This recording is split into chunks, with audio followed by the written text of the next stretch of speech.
तो स्टार्ट करते हैं प्रैक्टिस सेट 1.1 को सॉल्व करना। सो फर्स्ट क्वेश्चन है बच्चों प्रैक्टिस सेट 1.1 का, base of a triangle is 9 and height is 5, base of another triangle is 10 and height is 6, find the ratio of areas of these triangles. अब बच्चों यहाँ पे मैं थोड़ा फटाफट समझाऊंगी, ठीक है, ताकि वीडियो भी बड़ा ना हो और आप बोर भी ना हो।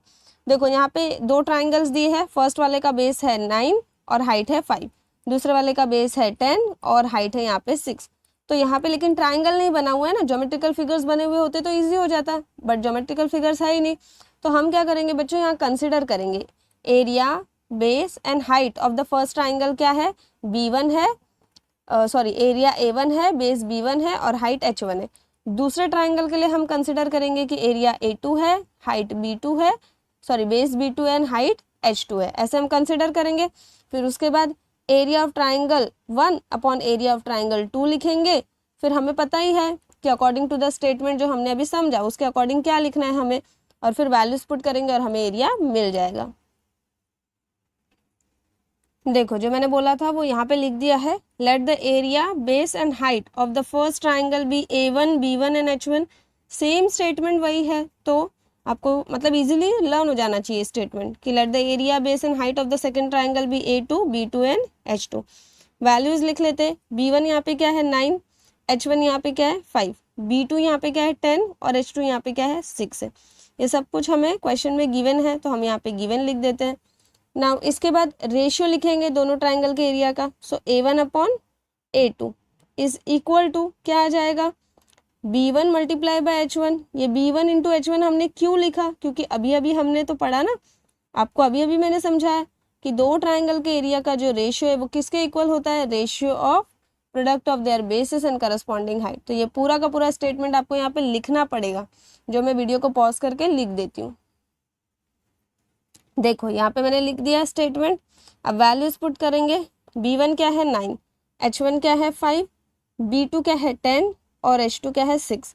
अब न्यूमरेटर डिनोमिनेटर में जो नंबर सेम टेबल में आता है उसे हम कैंसिल कर देंगे। ये मैं इसलिए बोल रही हूँ ना कि कुछ बच्चों को डाउट होता है कि नंबर कैंसिल कैसे होगा, तो इसीलिए वो मैं यहाँ क्लियर कर देती हूँ कि जो नंबर सेम टेबल में आते हैं उनको हमें कैंसिल करना है। जैसे 5 और 10 सेम टेबल में आते हैं, 5 1 ज़ा 5, 5 2 ज़ा 10। 6 और 9 सेम टेबल में आते हैं, 3 2 ज़ा 6, 3 3 ज़ा 9। अब क्या बचा है न्यूमरेटर में, 3 बचा है और 1 बचा है, बट दोनों के बीच में ऑपरेशन क्या है, मल्टीप्लिकेशन का। सो 3 multiply by 1 become 3।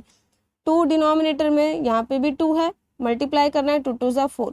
So ratio of areas of two triangle is equal to 3 upon 4। देखो फाइनल आंसर यहाँ लिख दिया मैंने। अब सेकेंड क्वेश्चन सॉल्व करते हैं। सेकेंड क्वेश्चन है यहाँ पे इन फिगर 1.13। देखो इसलिए मैंने इसको क्रॉप नहीं किया है, सो दैट कि ये आपको समझ में आए फिगर कौन सा है। So in the figure 1.13 BC is perpendicular on AB। देखो BC क्या है, परपेंडिकुलर है AB पर, and AD is what, perpendicular है, ADB क्या है, परपेंडिकुलर है AB पर। BC का लेंथ है 4, AD का लेंथ है 8। देन फाइंड, ये जो मैंने सर्कल किया है इसको हमें फाइंड आउट करना है, और इसको हम कैसे रीड करेंगे, ratio of areas of ABC and area of ADB। अब कैसे फाइंड आउट करेंगे यहाँ पे, तो दोनों ट्राइंगल को आपको बहुत ही केयरफुली ऑब्जर्व करना है। देखो यहाँ पे BC क्या है, परपेंडिकुलर है AB पर, क्योंकि ये क्वेश्चन में दिया है। बट क्या हम इसको ऐसा नहीं बोल सकते कि AB is perpendicular on BC, क्या हम ऐसा नहीं बोल सकते, बोल सकते हैं, ये भी करेक्ट ही होगा। ऐसा नहीं कि ये स्टेटमेंट गलत है, AB is perpendicular on BC, ये भी करेक्ट है। बट दिया क्या है क्वेश्चन में, दिया है क्वेश्चन में BC is perpendicular on AB। तो BC परपेंडिकुलर है AB पर, इसका मतलब है कि BC यहाँ पे क्या है बच्चों, हाइट है, और AB क्या है यहाँ पे, बेस है। ठीक है, तो हमेशा ध्यान रखना है कि पहला जो होता है वो ये हाइट होगा, दूसरा यहाँ पे बेस होगा। सिमिलरली यहाँ पर AD परपेंडिकुलर ऑन AB दिया है, इसका मतलब है कि AD यहाँ पे हाइट है और AB यहाँ पे बेस है। तो मतलब यहाँ पे क्या है बच्चों कि दोनों ट्राइंगल के पास सेम बेस है, और वो बेस क्या है, AB है। तो हम यहाँ पे क्या लिखेंगे, triangle ABC and triangle ADB have equal base AB। तो सॉल्यूशन में सबसे पहले लिखना शुरू करती हूँ। देखो सॉल्यूशन में हम लिखेंगे triangle ABC and triangle ADB have equal basis, have equal basis नहीं आएगा क्योंकि बेसिस प्लूरल वर्ड है। ठीक है, तो have equal base A B.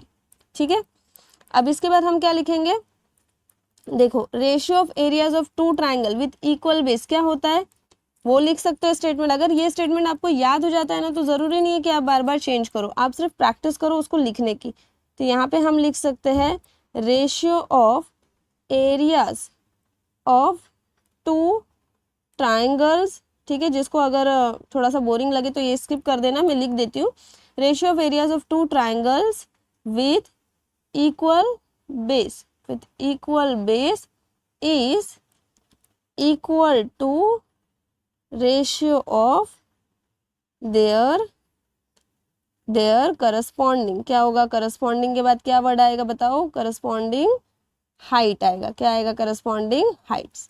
तो आप क्या लिखेंगे, area of triangle A B C upon area of triangle A D B is equal to, height क्या दिया है, ट्राइंगल देखो, ट्राइंगल ए बी सी में हाइट क्या है बच्चों, हाइट है यहाँ पर बी सी, और ट्राइंगल ए डी बी में हाइट क्या है, ए डी है यहाँ पर। अब बी सी का वैल्यू दिया है यहाँ पर 4, ए डी का वैल्यू दिया है यहाँ पर 8, आई मीन लेंथ दिया है यहाँ पर 8। 4 और 8 दोनों ही सेम टेबल में आते हैं, तो 4 1 ज़ा 4, 4 2 ज़ा 8 विच इज इक्वल टू क्या हो गया, 1/2। सो यहाँ पर हमें आंसर क्या मिल गया, therefore area of triangle A B C upon area of triangle A D B is equal to क्या आ जाएगा, 1/2। थोड़ा आपको लगेगा कि इतना सिंपल सा क्वेश्चन था, मैं ऐसे ही समझा सकती थी, बट मैंने इसमें थोड़ा सा और एक अच्छी बात आपको बताई है कि जब आप यहाँ देखो तो B C is perpendicular on A B लिखा है, तो बी सी हाइट है, ए बी बेस है। A D perpendicular on A B लिखा है, तो ए बी कंपल्सरी हाइट है यहाँ पे, और ए बी क्या है, बेस है। क्या इसको हम ऐसे नहीं लिख सकते कि A B perpendicular on B C, कैसे नहीं लिख सकते, लिख सकते, ये भी करेक्ट है, बट यहाँ पे ए बी हाइट हो जाएगा और बी सी यहाँ पे बेस हो जाएगा। ठीक है, अगर आपको लगे कि मैं कुछ गलत बोल रही हूँ तो मुझे कमेंट करके बोलना। ठीक है,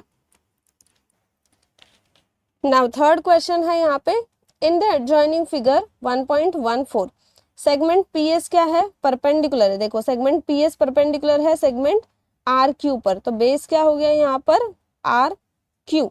ठीक है, मैंने ज़्यादा आर एस तक खींच दिया यहाँ पे। देखो triangle actually P Q are जो ट्राइंगल है, इसका यहाँ पर साइड जो आर क्यू है, क्योंकि ये ऑब्ट्यूज एंगल ट्राइंगल है ना, इसलिए इसका हाइट क्या है, बाहर बना है ट्राइंगल के। हमेशा ध्यान रखो कि ऑब्ट्यूज एंगल ट्राइंगल का जो हाइट होता है वो हमेशा बाहर बनता है। ठीक है, ऑब्ट्यूज एंगल के। अब यहाँ पे पी एस परपेंडिकुलर है आर क्यू पर, सेगमेंट क्यू टी परपेंडिकुलर है पी आर पर। तो इफ आर क्यू का लेंथ इतना है, पी एस का इतना है, पी आर का इतना है, तो क्यू टी हमें फाइंड आउट करना है। ठीक है, अब यहाँ पे ध्यान से देखो, ट्राइंगल में ना तो बेस सेम दिया है ना तो हाइट सेम दिया है, तो अब हम क्या करेंगे, और यहाँ पे दो ट्राइंगल भी अलग अलग नहीं दिए, यहाँ पे हमें एक ही ट्राइंगल बना के दिया है पी क्यू आर। तो सबसे पहले क्या करेंगे बच्चों, सबसे पहले हम सॉल्यूशन में यहाँ पे लिखेंगे, आप चाहो ना तो ये सब भी लिख सकते हो। ठीक है, ये जो क्वेश्चन में गिवन है ना, ये लिखो, ये सब लिखो, फाइंड क्यूटी करना है, ये भी सब आप यहाँ पे लिख सकते हो। ठीक है, थोड़ा सा आपका सॉल्यूशन लेंदी होगा, बट इसके कुछ एक्स्ट्रा मार्क्स आपको नहीं मिलेंगे, ये भी मैं आपको बता देती हूँ। देखो area of triangle, area of a triangle का फॉर्मूला यहाँ पे क्या होता है, एक मिनट, एरिया ऑफ ट्राइंगल जो है वो हमें बनाना है, तो ट्राइंगल के लिए हम एक छोटा सा शेप बनाएंगे। ठीक है, एरिया ऑफ ट्राइंगल क्या है, P Q are. Area of triangle का फॉर्मूला क्या होता है बच्चों, half into base into height. मैंने कहा था कि जो बच्चा 10th में पहुंच गया है, हर एक बच्चे को पता होगा कि एरिया ऑफ ट्राइंगल का फॉर्मूला होता है half into base into height, but base और हाइट गिवन होना चाहिए। अदरवाइज हम कौन सा फॉर्मूला यूज करते हैं, हेरॉन्स फॉर्मूला यूज करते हैं।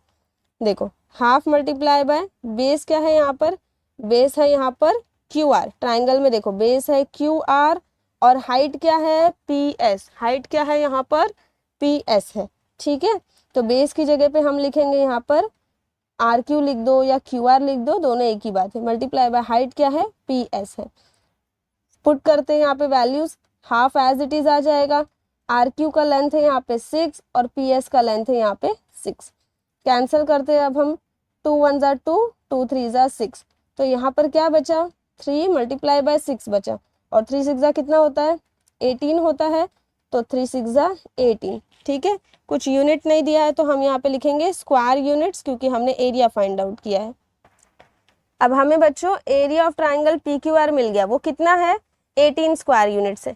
फिर से हम यही चीज लिखेंगे, ठीक है, area of triangle P Q are. ठीक है, area of triangle P Q are का फॉर्मूला फिर से क्या होगा, half into base into height. But इस बार बेस और हाइट क्या है, अलग अलग है। देखो फिर से ट्राइंगल को ध्यान से देखो, अब मैं ब्लैक कलर से आपको करके समझा रही हूँ, यहाँ पे लाइंस, ठीक है, ब्लैक कलर से लाइंस ड्रॉ करती हूँ। अब यहाँ पे हाइट है क्यू टी, ठीक है, टेढ़ी लाइन बन गई, और यहाँ पर बेस क्या है, पी आर है। तो अब हम क्या लेंगे, हाइट लेंगे क्यू टी और बेस लेंगे P R. So half multiply by height लेंगे क्यू टी और बेस लेंगे पी आर। अब वैल्यूज पुट करेंगे, हाफ इंटू पी आर का लेंथ कितना है, देखो पी आर का लेंथ दिया है 12, तो यहाँ पे लिख दो 12। क्यू टी का लेंथ नहीं दिया है, एज इट इज लिखो। Area of triangle P Q are दिया है या नहीं, क्वेश्चन में तो नहीं दिया था, लेकिन हमने फाइंड आउट किया ना, क्या फाइंड आउट किया, 18 यूनिट्स, तो 18 लिख देंगे। देयरफॉर ये कैंसिल कर देते हैं, देखो 2 1 जा 2, 2 6 जा 12, तो क्या बचा 18 is equal to 6 multiply by Q T. Therefore Q T find out करना है, तो 6 क्या होगा, शिफ्ट होगा, 18 से 6 डिवाइड हो जाएगा, 6 1 जा 6, 6 3 जा 18। तो देयरफॉर क्यू टी का लेंथ हमें मिल गया, कितना मिला, 3। फोर्थ क्वेश्चन है यहाँ पे, in adjoining figure AP perpendicular on BC। AP क्या है, परपेंडिकुलर है BC पर। AD पैरेलल टू BC दिया है। Then find ratio of triangle area of triangle ABC to area of triangle BCD। दो ट्राइंगल्स के एरिया का हमें रेशियो निकालना है। तो हम क्या करेंगे, सबसे पहले तो चेक करेंगे, दोनों ट्राइंगल अगर डिफरेंट डिफरेंट है तो हमें पता है कि उनका जो एरिया का रेशियो होगा वो क्या होगा, ratio of product of their basis and corresponding height. फिर हमने प्रॉपर कंडीशन 1 पढ़ा है कि अगर दोनों ट्राइंगल का बेस सेम हो गया तो एरिया क्या होगा, और हाइट सेम हो गया तब भी एरिया क्या होगा। तो हमें यही सारी चीजें यहाँ पे चेक करनी है। देखो क्वेश्चन में दिया है कि AD पैरेलल टू BC, मतलब ये जो लाइन AD है वो क्या है, लाइन AD लाइन BC से पैरेलल है। आप लोगों को थोड़ा थोड़ा नॉलेज पहले से होना चाहिए कि जब भी दो लाइंस अगर पैरेलल होती है तो दो पैरेलल लाइन के बीच का हाइट हमेशा सेम होता है, दो पैरेलल लाइन के बीच का डिफरेंस हमेशा सेम होता है। समझ में आ रही है मेरी बात, मैं क्या बोल रही हूँ कि दो पैरेलल लाइन के बीच का डिफरेंस हमेशा सेम होता है, और दो पैरेलल लाइन का बीच का डिफरेंस जो है वो यहाँ पे क्या है, AP, और AP यहाँ पे क्या है, हाइट है। ठीक है, AP यहाँ पे क्या है, हाइट है। मतलब कि ट्राइंगल ABC में हाइट क्या है, AP है, बेस क्या है, BC है, तो हाइट यहाँ पे इक्वल है। Same as it is triangle BDC में देखो, ट्राइंगल BDC भी कहाँ लाई कर रहा है, वो भी तो दो पैरेलल लाइन के बीच में ही लाई कर रहा है ना, तो इसका भी क्या है, हाइट सेम है। और बेस क्या है, दोनों ट्राइंगल का जो बेस है वो BC है, यहाँ पे देखो ध्यान से BC है। तो इसका मतलब क्या हुआ कि दोनों ट्राइंगल के पास सेम बेस है और सेम हाइट है। तो इस कंडीशन में दोनों ट्राइंगल का एरिया इक्वल है एक दूसरे के। तो इक्वल है तो हम क्या लिखेंगे कि 1 है, क्या लिखेंगे, 1 है। अब थोड़ा सा थियरी में यहाँ पे लिख देती हूँ, क्योंकि यहाँ पे सॉल्व करने जैसा कुछ नहीं है। आपको सिर्फ क्या लिखना है कि दोनों ट्राइंगल जो है वो पैरेलल लाइन के बीच में लाई कर रहे हैं, तो दोनों के पास सेम हाइट है और दोनों के पास सेम बेस है। तो therefore area of triangle ABC equal to area of triangle BCD आ जाएगा। ठीक है, और दोनों का जो रेशियो होगा वो किसके इक्वल होगा, 1 के इक्वल होगा। बस इतना सा हमें लिखना है। सो बच्चों यहाँ पर मैंने लिख दिया है जो मैंने आपको समझाया। देखो line AD parallel to line BC given है क्वेश्चन में, क्या लिखना है, triangle ABC and triangle BCD lie कर रहे between the same two parallel lines AD and BC। नाम भी लिखा है पैरेलल लाइन का। Therefore their heights are equal, दोनों की हाइट इक्वल है। They have a common base BC। ठीक है, बहुत ज्यादा कुछ नहीं है, सिर्फ हमने क्या लिखा है कि दोनों के पास सेम हाइट है, क्योंकि दो पैरेलल लाइंस के बीच में लाई कर रहे। पैरेलल लाइन का नाम भी लिखना है AD एंड BC, दोनों के पास कॉमन बेस है BC। Therefore area of triangle ABC is equal to area of triangle BCD आएगा। Triangle having equal base and equal height, ये हमने रीजन लिख दिया यहाँ पे। सो कंक्लूजन क्या आ जाएगा यहाँ पे, area of triangle ABC upon area of triangle BCD is equal to, इसका रेशियो क्या आ जाएगा, 1 आ जाएगा। आई होप कि आपको अच्छे से समझ में आया हो। ठीक है, कुछ डाउट होगा तो कमेंट कर देना। देखो यहाँ पे 5th क्वेश्चन है, in the adjoining figure P Q perpendicular on B C, P Q यहाँ पे है, परपेंडिकुलर है बी सी पर, ठीक है, बी सी यहाँ पे वेव बन गया है, तो बी सी यहाँ पे क्या है, लाइन है। ए डी परपेंडिकुलर है किस पर, अगेन बी सी पर। देन फाइंड फॉलोइंग रेशियोज, हमें 4 रेशियोज यहाँ पे फाइंड आउट करने हैं। सबसे पहला रेशियो क्या है, area of triangle P Q B to area of triangle P B C. तो अब क्या करेंगे, सबसे पहले तो चेक करेंगे क्या दोनों ट्राइंगल के पास different height and different base है, या फिर सेम बेस है, या फिर सेम हाइट है। तो चेक करते हैं ट्राइंगल में। देखो ट्राइंगल पी क्यू बी कहाँ पर है, सर्च करो, ट्राइंगल पी क्यू बी यहाँ पर है।